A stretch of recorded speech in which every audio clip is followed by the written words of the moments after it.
So I saw a good description, or a good kind of metaphor for this series a few days ago, and I think it really quite fits, so now I'm going to steal it. This is like if you mix K-On! With the zombie apocalypse, and you spit out School Live. Welcome everybody to another Manga First Take. Today, obviously, we are going to be taking a quick look at School Live itself. So School Live is a fascinating series in that it has taken two genres you would never expect to really mend well together. And that is like your Moe slash cutesy slice of life type story, and mix it with the dark, dangerous world of a zombie apocalypse.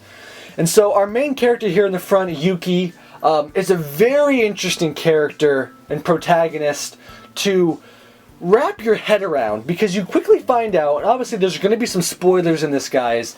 I'm going to keep it to a minimum, but I'm going to have to at least try to explain the series here.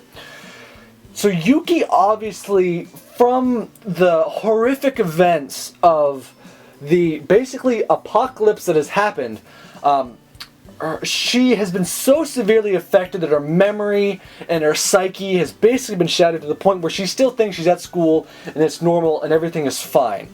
And she is also so much on the edge, I guess, of insanity, to the fact that she even makes things up in her mind as far as psychologically goes. The reader begins to not know what is real and what isn't anymore. And so, like I said before, it has such a nice cutesy style that sometimes you forget what's really going on and how terrible of a world that these girls are living in. Now, Yuki and her friends, two friends, are living at the school, and they've created the school living club. And this is basically where they are trapped and stuck because there's obviously the zombie. In some way or another, they have survived the zombie apocalypse. Kurumi is another character that's a very interesting character.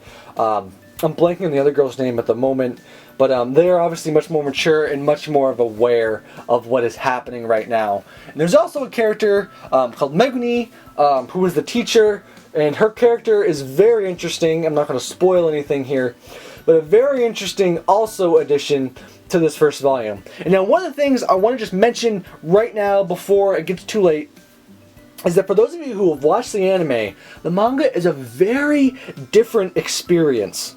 There is a very, very, very main thing that has drastically changed about the manga, but really hasn't changed the story yet. Now, obviously, I haven't watched much of the anime, and I haven't read farther than Volume 1. This is just my first impression, guys, so just keep that in mind if you have read or watched farther than this. There are characters that are missing in the first volume of the manga that are added into the anime for some reason that I find very interesting. Because right now we have a cast of these 3 characters, and in the anime there's 4. So I find that a very interesting change that the anime directors made, because obviously the manga would have come before. So that is something I found very interesting about this. And so this is a very interesting read. It shows a lot into the insight of like psyche and what the apocalypse would be like if you don't, like, if let's say you have a group like the people from High School of the Dead, badass people that run through kicking people's asses and doing a bunch of crazy shit. What if you have just some little girls that have managed to hold themselves up in a school and they're all by themselves and only have each other, you know, to get through the day? And so, very interesting indeed. A story I've really enjoyed a lot, and I really can't wait to get going. I only watched probably like 3 episodes of the anime, so I'm still going quite blind. So I'm still gonna get wrecked by the feels train. Pretty sure. I'm pretty sure.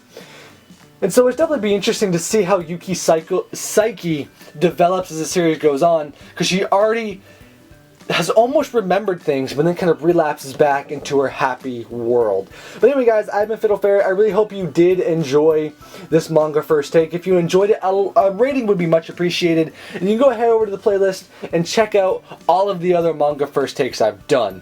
But anyway, guys, I really hope you enjoyed this. I've been Fiddle Ferret, and I will see you back on the prowl next time. Bye-bye!